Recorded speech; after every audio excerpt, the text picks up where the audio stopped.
मनिंद्र सांगीत को सब्सक्राइब करना और शेयर करना ना भूलें। शुक्रिया। बंधुओं, पिछले वीडियो में हमने श्रवण किया कि कैसे इस साथ रमन करने का अभिमान और राधिका को मान हुआ और भगवान अंतर्ध्यान हो गए। उस अभिमान जागृत करने वाली भेद बुद्धि के कारण गोपियों का प्रेम दूषित हो गया और भगवान कभी किसी को दूषित नहीं रहने देते। यही फर्क है संसार में। अगर आप संसार में प्रेम करेंगे तो संसार आपका स्तर देखेगा। अगर आपका स्तर उनके स्तर जैसा है तो ठीक है, नहीं तो आपके प्रेम को सम्मान नहीं मिलेगा। लेकिन अगर आप सांवरे से प्रेम करते हैं तो सांवरे आपके स्तर को नीचा नहीं रहने देते, क्योंकि प्रेम अपने से प्रेम करने वाले को श्रेष्ठ बना लेता है।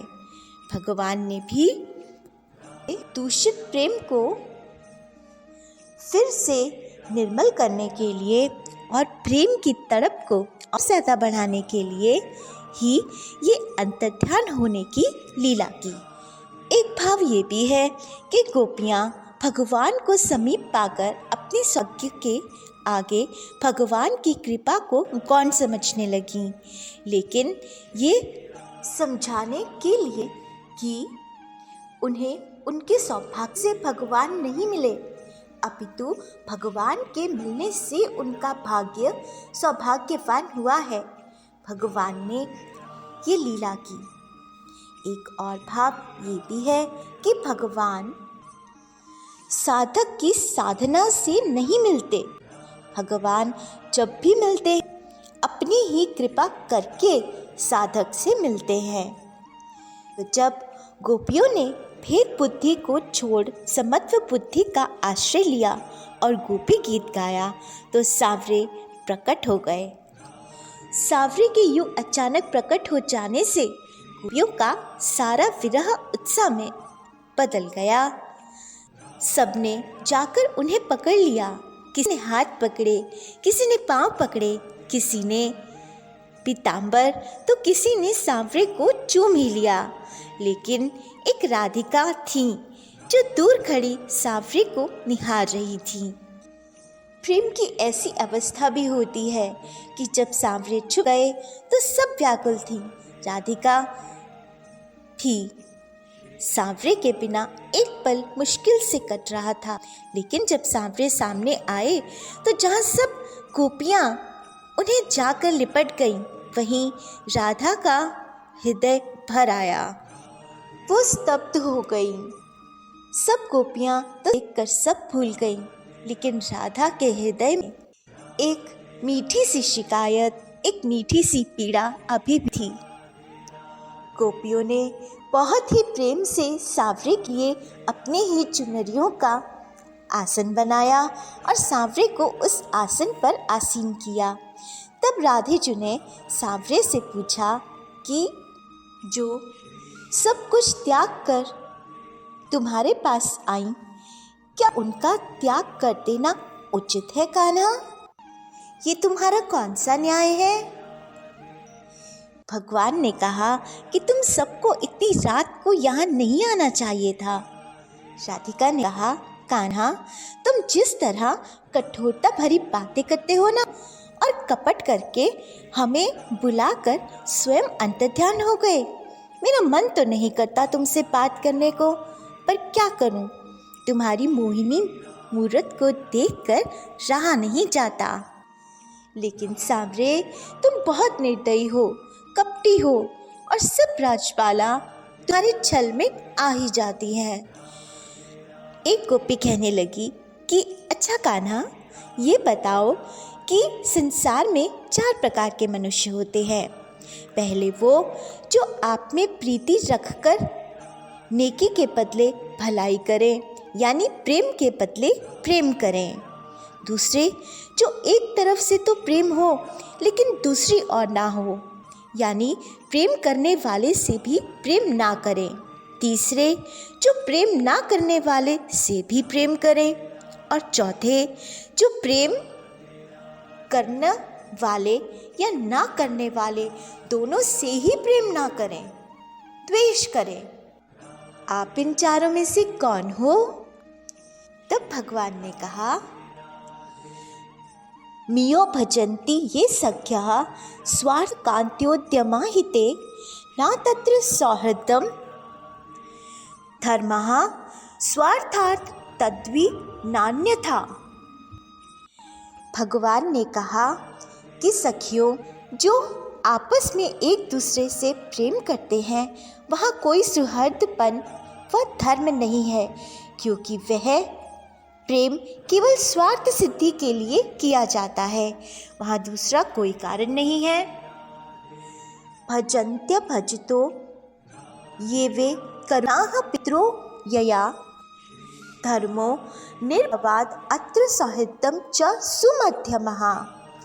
जो प्रेम ना करने वालों को प्रेम करते हैं वे दो प्रकार के हैं, एक दया वाले, दूसरे माता पिता। हे सुमध्यमाओ, यहाँ किसी भी अपवाद से रहित धर्म और सौहार्द है। भजतो अपि न वे केचित् भजन्त्य भजतः कुतः आत्मरामा हयाप्त कामा अकृतज्ञ गुरुद्रोहा। जो प्रेम करने वालों को भी प्रेम नहीं करते, वो प्रेम ना करने वालों को कैसे प्रेम करेंगे?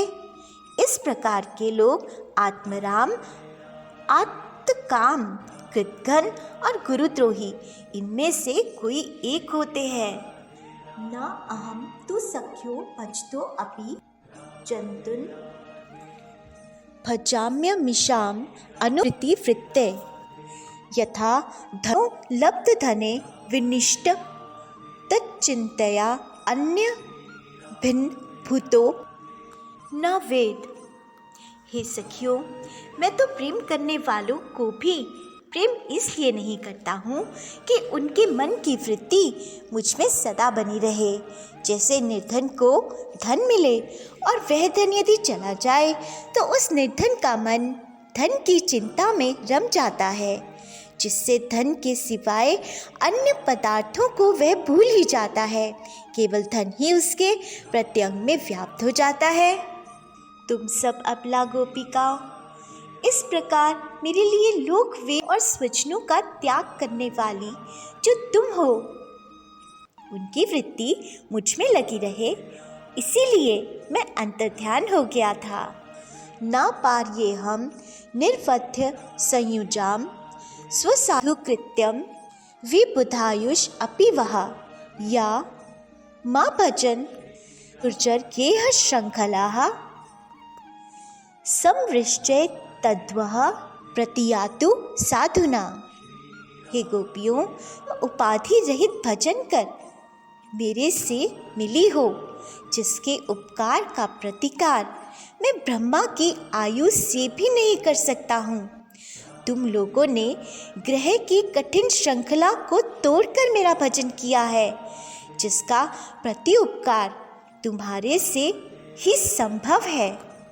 तो इस प्रकार भगवान ने गोपियों से कहा कि गोपियों, मैं तो तुम्हारे निश्चल प्रेम का ऋणी हूँ, और यदि इस ऋण को उतारने के लिए मैं ब्रह्मा की एक एक आयु लेकर एक एक गोपी के साथ रहूं तो भी ये ऋण नहीं उतरेगा।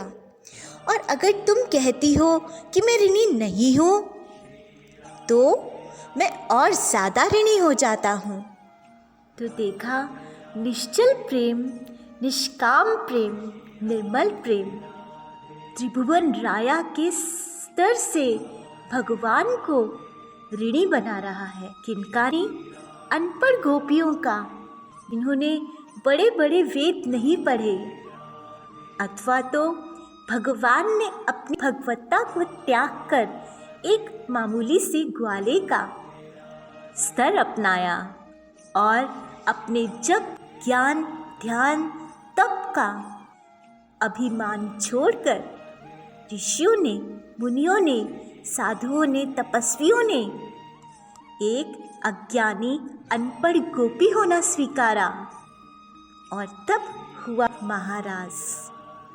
तो इस प्रकार भगवान के श्री अंग के स्पर्श से पूर्ण मनोरथ वाली गोपियों ने भगवान के सुमधुर वाणी को सुनकर विरह से उत्पन्न ताप का त्याग किया और तब जिस रस को भगवान चाहते हैं उसी रस को चाहने वाली स्त्री रत्न गोपियों ने वहाँ प्रसन्न चित्त से परस्पर हाथ मिलाकर जोड़ी बनाकर खड़ी हो गईं और उनसे मिलकर भगवान ने रास क्रीड़ा में रमण का प्रारंभ किया। रासमंडल किस प्रकार था, कैसे भगवान ने गोपियों के साथ रमण किया, ये हम अगले वीडियो में श्रवण करेंगे। तब तक भगवान जी का नाम जाप करते रहिए।